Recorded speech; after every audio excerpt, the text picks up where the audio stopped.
অস্ট্রেলিয়ার দ্রুতগতির bowler Mitchell Starc তার ১৬ বছরের আন্তর্জাতিক ক্যারিয়ার আরও কয়েক বছর চালিয়ে যেতে চান। শনিবার তিনি জানান ২০২৭ সালের ওয়ানডে বিশ্বকাপেও খেলার আশা রাখছেন তিনি। ৩৬ বছর বয়সে বাঁহাতি পেসার অস্ট্রেলিয়ার তৃতীয় সর্বোচ্চ উইকেট শিকারী। ৩ ফরম্যাট মিলিয়ে তার উইকেট সংখ্যা ৭৫৯। শেন ওয়ার্ন ও গ্লেন ম্যাকগ্রার পরেই তার অবস্থান। টেস্ট ও ওয়ানডে ক্রিকেটে মনোযোগ দিতে গত সেপ্টেম্বরে টি-২০ আন্তর্জাতিক থেকে অবসর নিয়েছেন তিনি। পরের ওয়ানডে বিশ্বকাপ ২০২৭ সালের অক্টোবর-নভেম্বরে দক্ষিণ আফ্রিকা, জিম্বাবুয়ে ও নামিবিয়ার অনুষ্ঠিত হবে। স্টার সাংবাদিকদের বলেন, আমি বেশ প্রতিযোগিতামূলক মানসিকতার মানুষ, তাই ক্রিকেটের এই দিকটা আমি খুব উপভোগ করি। অস্ট্রেলিয়ার হয়ে আমার সেরা বন্ধুদের সঙ্গে খেলার সুযোগ পাই, কঠিন পরিশ্রমও ভালো লাগে আর প্রতিযোগিতাও উপভোগ করি, এখনও মজা লাগছে।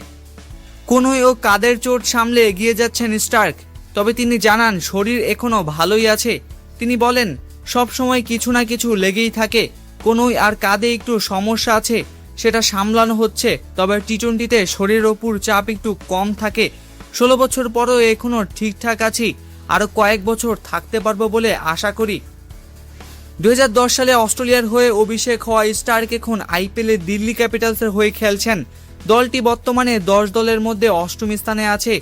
সম্প্রতি ইংল্যান্ডের বিপক্ষে ৪-১ ব্যবধানে জেতা অ্যাশেজ সিরিজের সেরা খেলোয়াড়ের পুরস্কার পেয়েছেন তিনি।